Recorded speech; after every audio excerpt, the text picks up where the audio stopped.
make use of your residual heat. So in here I have some rice that I cooked previously in this pan, which I then replaced to cook some carrots. So I've kept that on top of there to keep it warm, and that there. With this little frozen item that I put in the oven along with my chicken, just to save on fuel costs.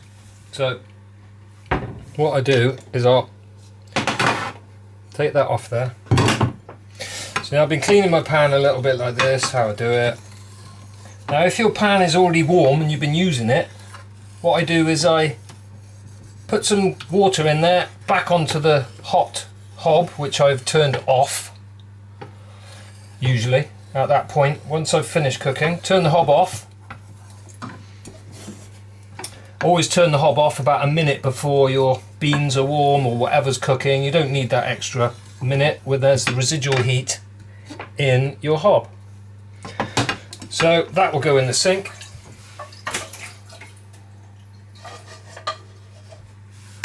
This water, well, first of all, if you need a warm plate, my plate's already warm, but what I'll use is the hot water here to warm my plate rather than put it in the oven or anything. If I don't have the oven on, I can use the oven today as well. So I just pour hot water that I've been cooking in the plate. That warms your plate. No other necessaries.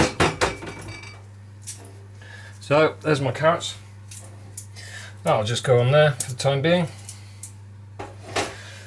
And then the water I'll usually put in there, and I will do the dishes in the sink. Any cutlery or small items I've got lying around, I'll just wash them in the pan, which is usually already warm, and that goes in the sink. Little bit of cold water maybe if it's too hot, and then you're fine. You've got residual heat that you can use. Now when I'm fishing around in the oven, I'll turn it off just for a short spell, because the fan will just evacuate all the heat from the oven.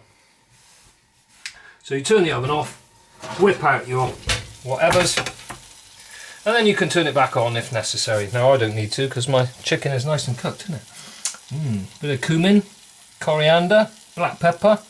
I'm going to add some salt later, probably. I might use soy sauce. I usually prefer soy to salt. And a bit of smoked paprika. Cumin, coriander, smoked paprika, black pepper. And there we have it. Use residual heat from whatever's already there to warm your plate, just to rinse a bowl or whatever necessary. This could go back on there for tomorrow. Now I can put all my rice, which has been keeping warm for about half an hour while my chicken cooked. So I like to cook my rice slowly at a low temperature, which is also more efficient, and you get a much better, nice quality, dry, fluffy rice. As you can see, don't waste a grain. No single grain wasted. And you get a lovely, nice, fluffy rice like that. Ooh, yeah. Now I'm just going to put my chicken. When I get my chicken, I like to spread the skin out like so and cook that nice and crispy. And there we have it, folks. There's a bit of chicken and rice. In a warm plate. Enjoy.